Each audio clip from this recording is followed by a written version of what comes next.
Good morning, good afternoon, good evening, or as we like to say here at Shady Acres Wood Shop, howdy. Today we have driftwood, and I don't know what kind of driftwood because it's driftwood, and I found it. It's been here on the property for probably more than 20 years. Let's take a look at it. It feels fairly heavy, so I'm guessing it's hardwood. Don't know. It kind of looks like maybe it's been in a fire right there. Maybe on a beach somewhere. Lots of decisions to make about a piece like this when you're deciding you're going to turn it. I think I'm going to turn it this way. I think this is going to be the top. It's about the only place left that has any bark, and I'm not sure that bark will stick with. It feels fairly secure, and I always like to keep some bark on to prove that it was a tree at one time. If I can. I could cut this off, kind of round it up here. Nice and smooth, easy to finish. I could do the same thing over here, but I don't think I will. I don't think I'm going to do much turning on the outside. Obviously, this will be the bottom. I have to turn a lot of this away down here. All of this knot right here has to go away so that it'll be flat and we have a place to put a tenon or a recess, whatever we decide. I could trim up these little pieces, or I can just let them stay there until they're cut away. That's generally my preference. It's going to be a smallish bowl. It's going to be just probably in this area right here. The rest of it will kind of remain unturned. But I might round this end up just so that it looks better than that. Because that'll be hard. That'll never look good. Even sanded and with a finish on there, it'll never look particularly good. It'll look natural, which is what I'm all about. Now this end here might look a little bit better, but it could be trimmed up too, so it could end up looking something like that. Those two ends gone. Probably can leave this on. Looks cool. Who knows? Anyway, so what I'm going to do is find some sort of middle for the center of the bowl. Drill a hole for my woodworm screw, get it mounted up, and we'll get to turning.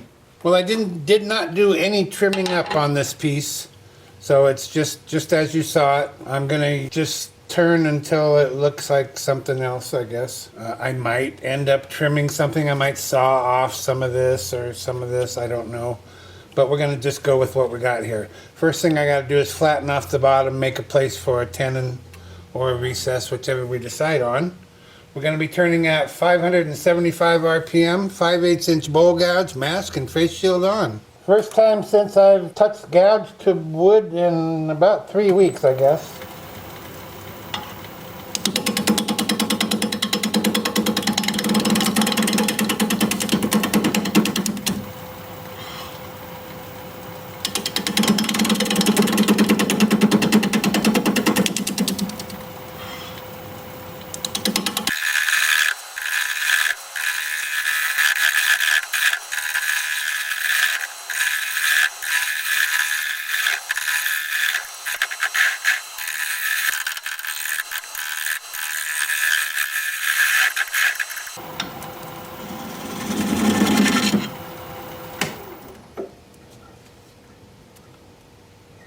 One thing about driftwood is it's pretty well guaranteed to have sand in it, and I just sharpened this and it's dull as could be. So I'm going to go sharpen up, and then I think we've come just about as far as we need to. I'm starting to think it's not a hardwood, but we'll see. Let me go sharpen up, I'll be right back. Okay, just a little bit more, not much.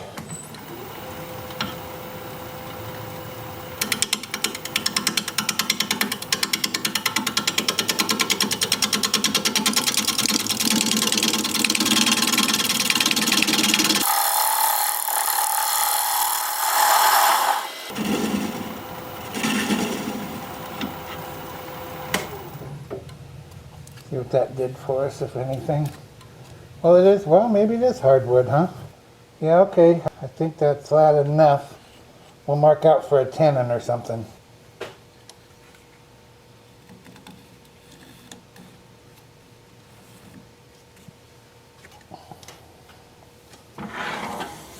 Tenon or recess, tenon or recess. I hear Tuffy, he's going, tenon, tenon. Aren't you, Tuffy? I know. That's the way he is. Either one's not going to be whole, as you can see, but yeah, we'll put a tenon on there. And I was able to pick the speed up to about 700 RPM as well.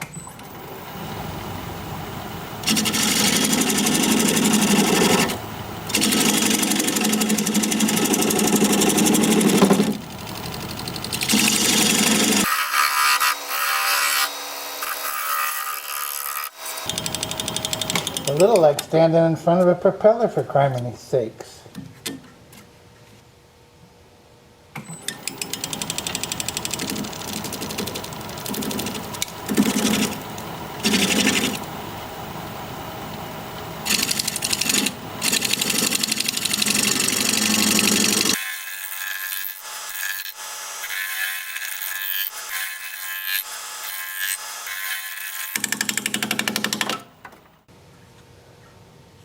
What I'm doing here is kind of upswinging this a little bit so that it's higher right here than it is over here. And I guess I went a little further than I need to do it to get it up off of the table so that it sits on this little base I'm creating.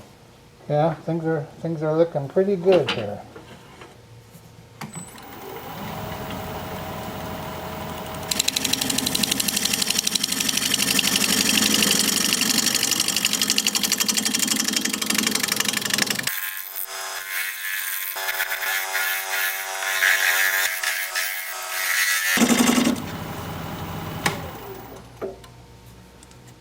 Now I'm going to raise my tool rest and change to this diamond point tool to square up the sides of my tenon.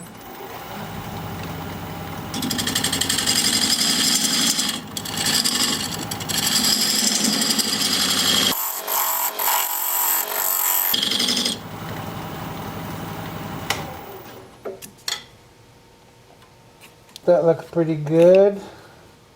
I think we're done turning.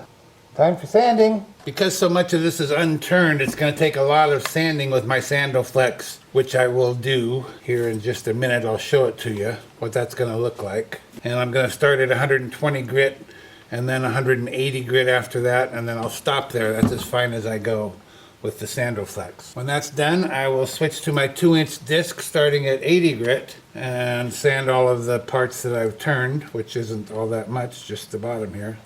And I'll show you what that looks like as soon as I get my mask on.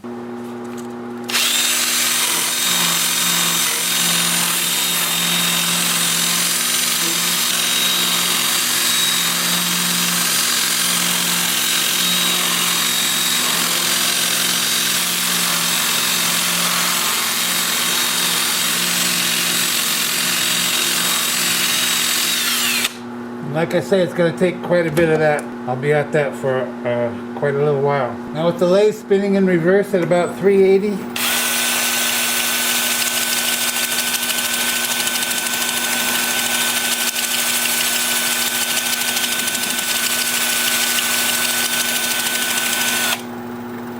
That's what that looks like. I'll do that up through 400 grit. I'll bring you back here in a bit and we'll put some kind of finish on there. See you in a bit. You hear those raindrops?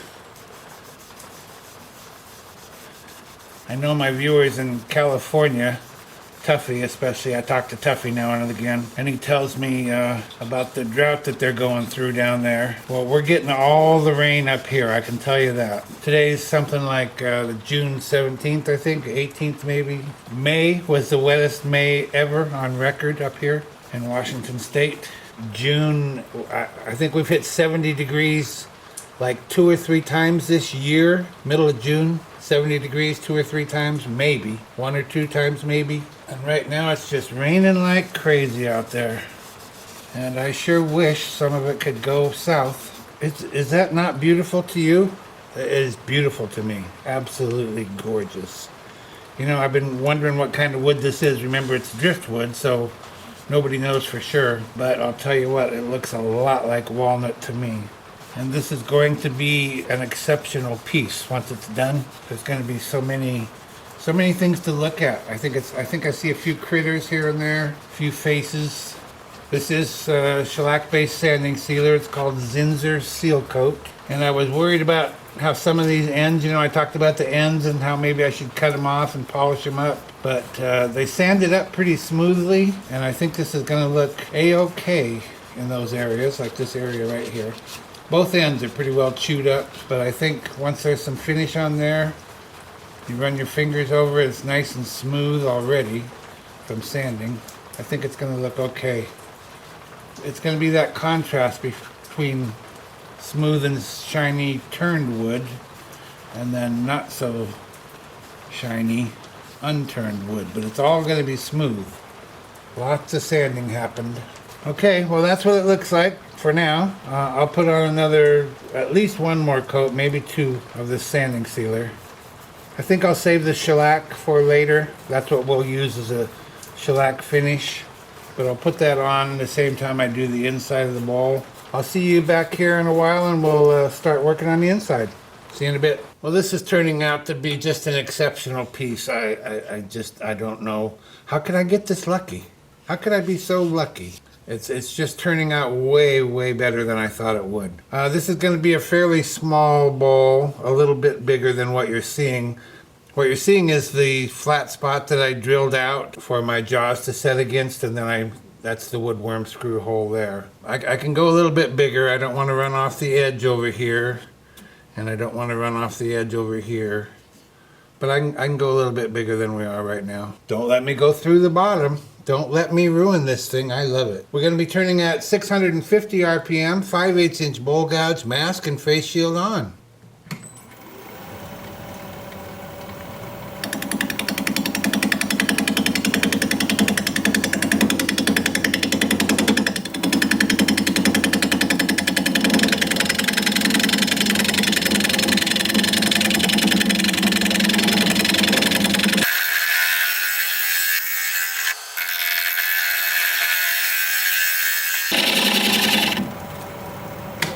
See if we've gone far enough here. Yeah, I kind of think so. Let's go with that for a few minutes and see what happens here. We haven't really got down to this part yet. Just about to.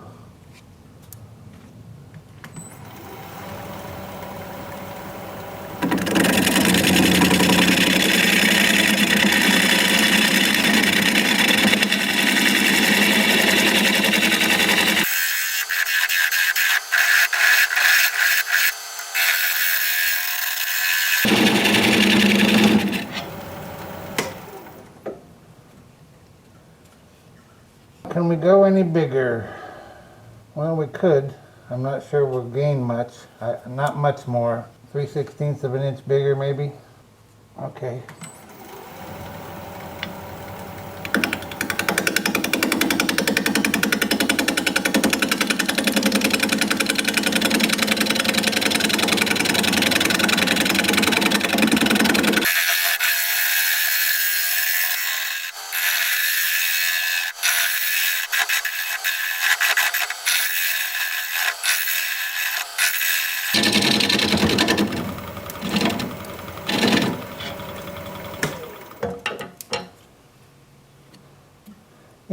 Yeah, that's a good size. I'm going to check myself here, make sure I don't get too thin. No, we're good. Got about 3/4 of an inch thickness there at the bottom.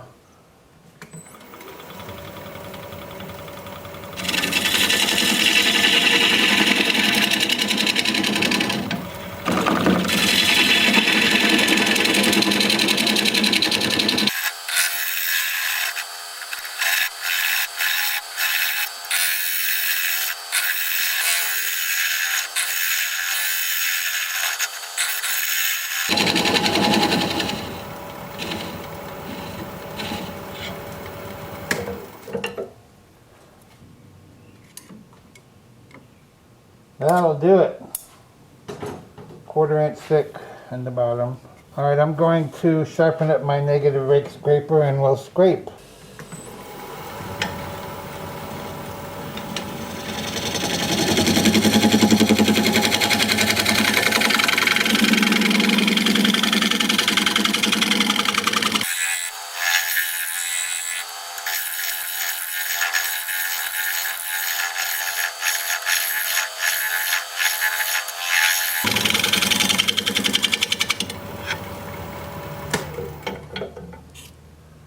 Okay, time for sanding. Well, this shouldn't be too bad as long as I keep my fingers out of the way there. I'm going to start at 80 grit, work up through 400. Lathe is going to be spinning forward at about 350, and I'll show you what that looks like as soon as I get my mask on.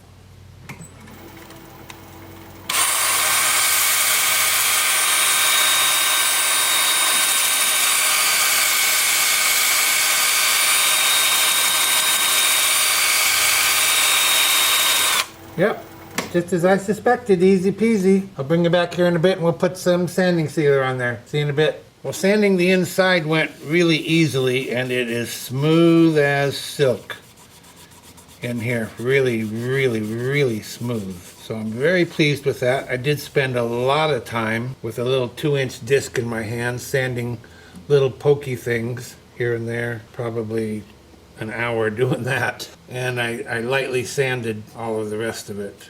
Now this is just sanding sealer and the shellac will go on once this is dry. I'm just so pleased with this. Way more than I thought I was going to be. I just can't believe it. I will continue with this. I'll put on 2 coats of this sanding sealer and then 2 coats of shellac over the whole thing, front and back, top and bottom. And I'll bring it back and we will take off the tenon and look at this thing sitting upright. It's going to be beauteous. Yes, it is. Yeah, you'll see. See you in a bit. I've got a block of wood mounted up in my chuck. It's got a non-slip surface, but I wish it had protection on the corners, on the edges of that. So I'm going to put another one over that. Sometimes it works. If it reaches all the way to the bottom, it's fine. But when it touches the sides, then I need to put a second piece on there. I'm just going to bring up my live center here. I still have that center hole there for reference. Apply a little pressure, bring up my tool rest. Sounds like an unhappy crow out there. I don't know what's bothering him. We'll spin the piece up and see if it's running true-ish. It is.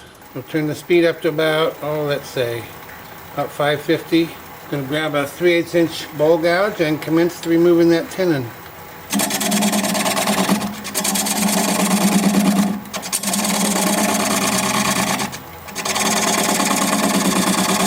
Boy, that's some hard wood.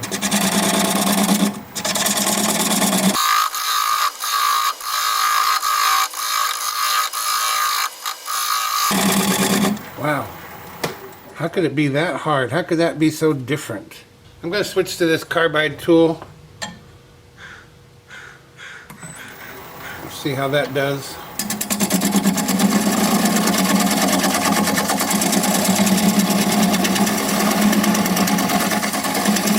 Much better.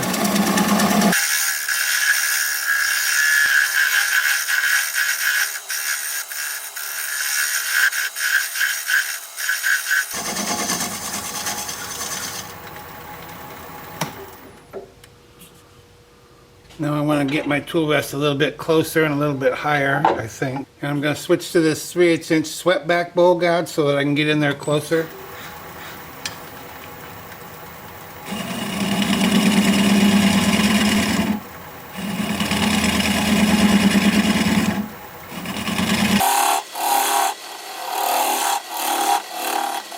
It's getting pretty small, so I'm going to turn the speed down to about 400.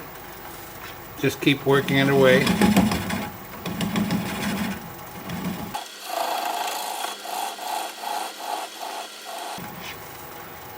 And that's really small, so I'm going to turn the speed down to about 200 RPM. And I'm going to apply the bevel of the gouge against the bottom of the bowl. Right hand on the gouge, left hand on the switch, pressure towards the headstock. And when the little nub stops turning, we'll know we're through.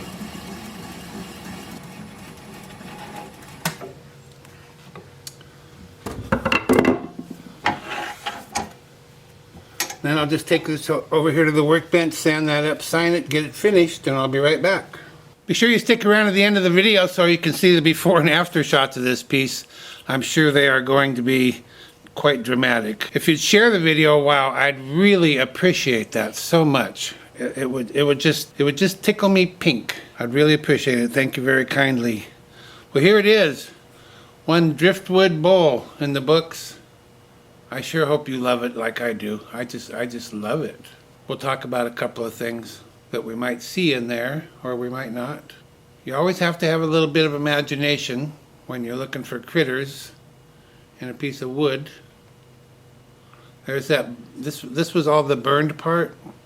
It actually turned out quite well. I just didn't think it was going to seal up. But for the most part, about 95% it did. And look at that inside. Isn't that gorgeous?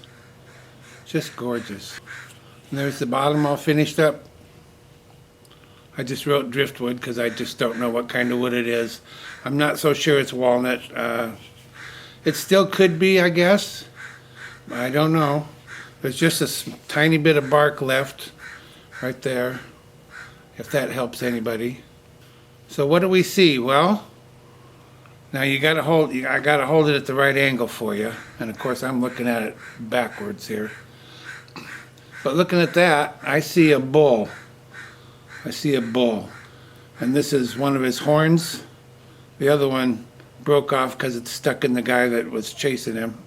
And here's his smashed up nose.